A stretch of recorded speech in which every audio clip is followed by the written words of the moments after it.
பயப்படாதே, நான் உன்னை என்ன பண்ணேன்? மீட்டு கொண்டேன். சாத்தானுக்கு அடிமைப்பட்டு இருந்தோம், பாவத்துக்கு அடிமைப்பட்டு இருந்தோம், பிசாசுக்கு போராட்டத்துக்கு நாம் அடிமைப்பட்டு இருந்தோம். அவர் சொல்றாரு, உன்னை மீட்டு கொண்டேன்.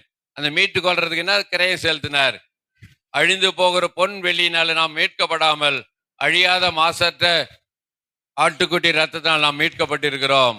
கரங்களை தட்டி கத்த நாமத்தை மையப்படுத்தும். அவருடைய பரிசுத்தமான ரத்தத்தினால் நாம மீட்கப்பட்டிருக்கிறோம். அதான் வெள்ளிக்கிழமை அவர் அந்த பாடுகளை நமக்காக ஏற்றுக்கொண்டு அவர் ரத்தத்தை சிந்தினாரே, அந்த பரிசுத்தமான ரத்தத்தினால் நம்ம ஒவ்வொருவரையும் கர்த்தர் என்ன பண்ணிருக்கிறாரு? மீட்டு கொண்டிருக்கிறார். நம்முடைய பாவத்தெல்லாம் மன்னிச்சிட்டாரு, நம்முடைய அக்கிரமத்தெல்லாம் மன்னிச்சிட்டாரு, நம்முடைய எல்லா துர்க்கிரிகளையும் மன்னிச்சிட்டாரு. என்ன பண்ணாராம்?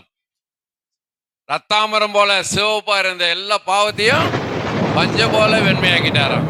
கடலின் ஆழத்துல போட்டுட்டுன்னு சொல்றாரு.